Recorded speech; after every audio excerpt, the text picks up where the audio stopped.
danuu jaalala araarrisaa kan mul'atu eenyummaansaa gargaarsa isaan ba'ee galee abbummaansaa natti tole danuu jaalala araarri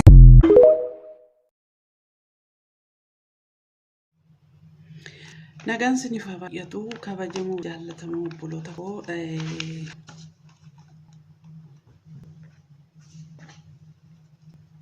toora yuutuubii Asteer Tuub MN jalatti argamtanii nagaan keessan manaaf haala jirtan keessatti dagaa siniif haa baay'atu jirtuu fayyaa keessanii nagaa kotii ulfinniif galanii waaqayyoof haa ta'u inni nagaa keenya baay'isee maqaa waaqayyoo haa eebbifamu.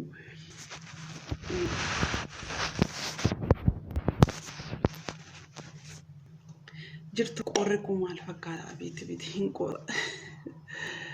qorra kun dabus wata akkasitti tuulee jirra shaashiin illee nu nafne jirtu fayyaa keessanii nagaa kotii galata waaqayyoo bagana nagaadhaan gara chaanaalii Asteer Tuub MN dhuftanii akkasuma obboleettii keessa Masarat nagaraachuu dandeessu gara YouTube channel kooti warra haaraa taatanii YouTube kana subscribe gochuudhaan maatii kootaa like gochuudhaan share gochuudhaan warri immoo maatii taatan jajjabeessaa isiniin jedha yaada qabdan commentii jalatti kaasiniin jedha please walaa jabeessinuu like gochuun dagatinaa share gochuu hin dagatinaa isiniin jedha waa'ee shaashii kana gaafa akkasinitti hin taane dhugaa dubbachuu shaashiin jaaladhu garuu immoo jiranti waa'ee dubbisa galee waaqayyoo wajjin wal qabatee gaafa dubbadhu shaashii kana as fayyadame mataa shafanachuu barbaadee jechuudha. Kanaaf har'a immoo maal qabadhee gara keessan dhufee hojjetanii walaloon qabadhee dhufee waaqayyoo kallattii garaagaraatiin dubbata jechuudha. Gurri dhaga'uu jiraate waaqayyoon dubbata borus as hin dubbata jechuudha. Kanaaf mata duree walaloo kootii akkas jira otoo si ta'uu baatee ana hiyyiin na nyaatee jedha otoo si ta'uu baatee ana hiyyiin na nyaatee otoo si hin ta'uu baatee jennee mee waaqayyoo karaa walalootiin galateeffannaa jechuudha. Meetti yaadi walaloo kana toona dubbisiin dura eessaa si fuudhee waaqayyo eessaa si fuudhee ani waaqayyo jechaa hoolee bulee hin quufu gaarummaa waaqayyo jechaa hoolee bulee hin quufu sababiin isaa innaan isaan nama ta'ee isaan sinaan koo haara'ee isaan maqaan koo haara'ee maqaan immoo akkamitti haara'uu dandeessu maqaa kaleessa qabnu seenaa kaleessa qabnu seenaa fokkisaa waaqayyo jijjiiree seenaa gaarii foolii gaarii nutti godhe meeqaan isaa ulfaatu kanaaf waaqayyo jejanna nuti irraa jamee irraa hin darbu waan ta'e jajamaa kooti jajamii ati baraani jenna waaqayyoon jenna yeroo hundumaa kanaaf akkas jedha walaloon mata duree kooti isinitti himee jira otoo isin ta'uu baate ana hiyyiin na nyaate.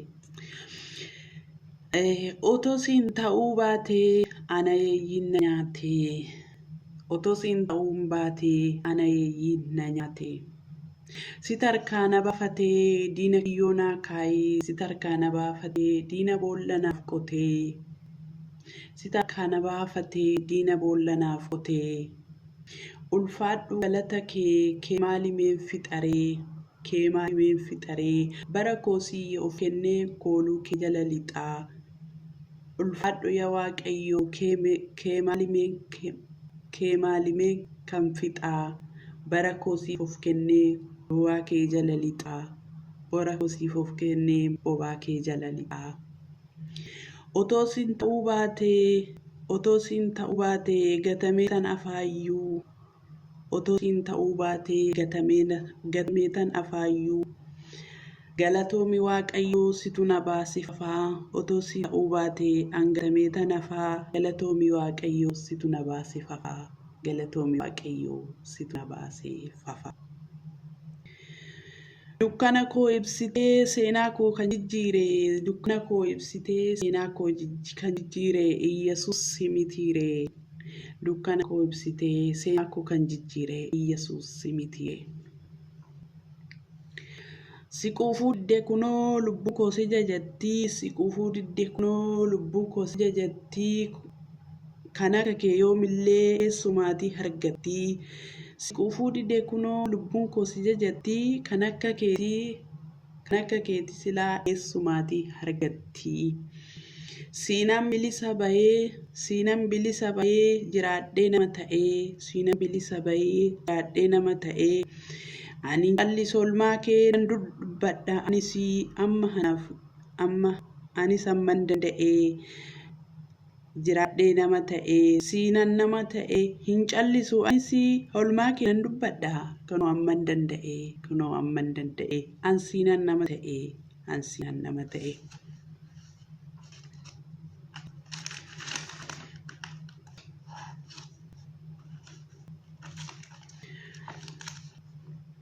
Bitaaf mirga koo laalee yeroo nan bitintiruu siif jira nan jedhee inni seenaa jijjiiru. Kan akka Yesuus kootii eessattillee hin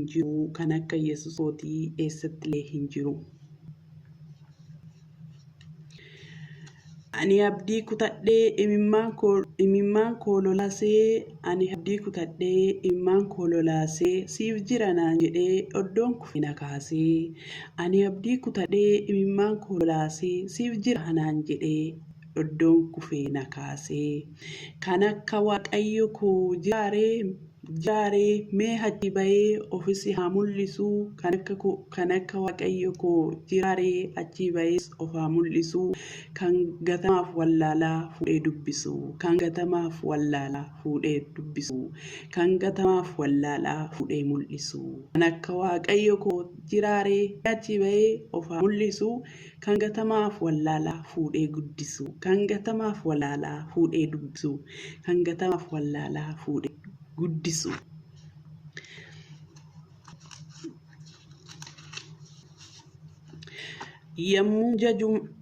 Yemmuun jaju maqaa kee anatti mi'aa dubbiin sagalee kee akkuma dammaatti anatti mi'aa dubbiin sagalee kee anatti mi'aa.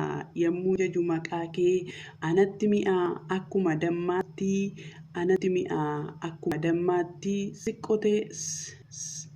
si butee na baasee afaan diinaa keessaatii. Dubbii kee yoon dubbadhee maalitti na qaanessaa. Situ butee na baasee afaan diinotaa keessaa. Jajamuu maqaa keetii ulfaadhu yaa Waaqayyoo an bu'aa dhiiga keetii. Jajamuu maqaa keetii ulfaadhu yaa Waaqayyoo an bu'aa dhiiga keetii. Barri gadda koo darbee barri gammachuu dhufee sin jajadha Yesuus koo ani hammatti fufee. Barri gadda koo darbee barri gammachuu dhufee sin jajadha Yesuus koo ani hammasitti fufee. Siin ba'aan narraa kufee. Sin jajadha Yesuus koo ani hammasitti fufee. Siin ba'aan narraa kufee.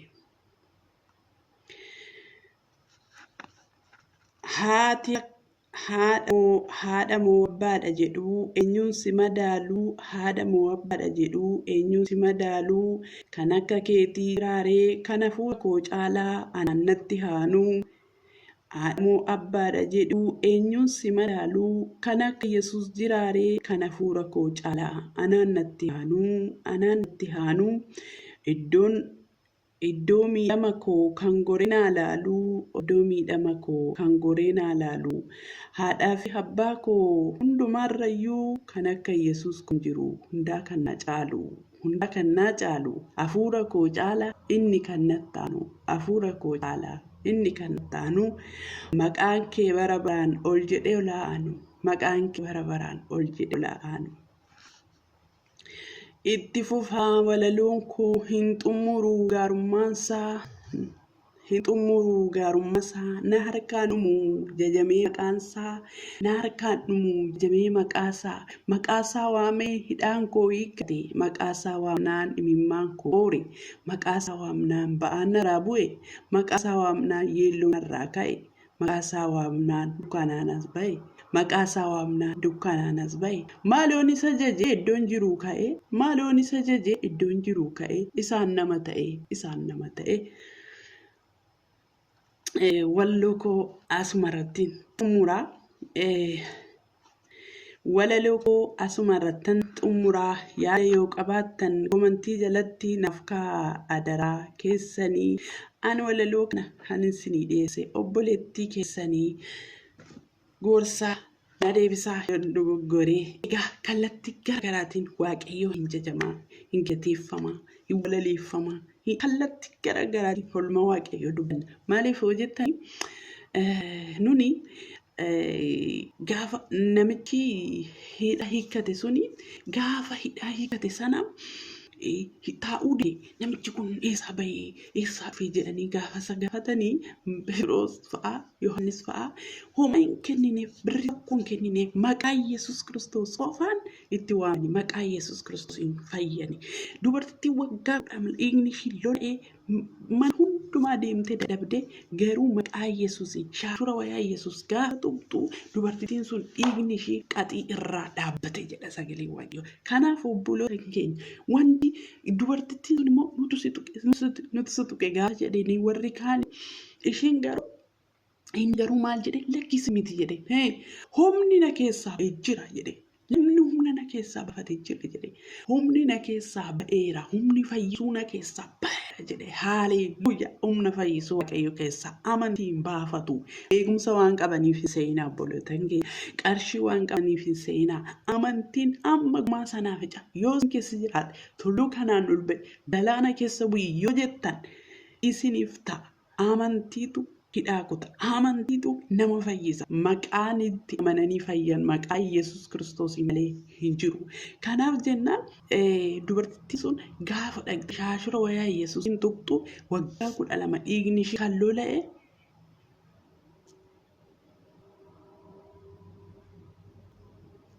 ifama waggaa 12 dhiigni ishii kan lola'e qaxii irraa citeedha sagalee waaqayyo.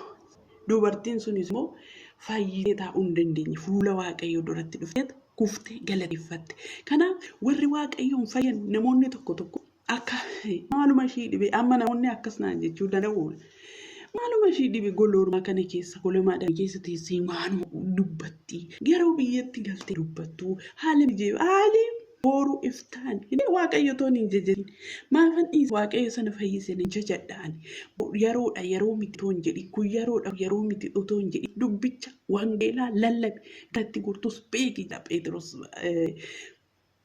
gaafa gorsu jedha Phaawulos gaafa Xiimotewosiin gorsu jechuudha. Xiimotewos lamarra dhaqxanii gaafa dubbattan jechuudha. Kanaaf waaqayyoon kallattii garaagaraatiin hin jaja isin jaalladha isin kabaja gorsa qabatan komentii jalatti naaf kaa'aa ayyaanni waaqayyo isiniif haa baay'atu amma viidiyoo biraatti walitti deebinutti turtii gaarii abbaan koo gooftaan koo isin wajjiniin haa ta'u warri keessanaa eebbifamaa shaaloom turtii gaarii.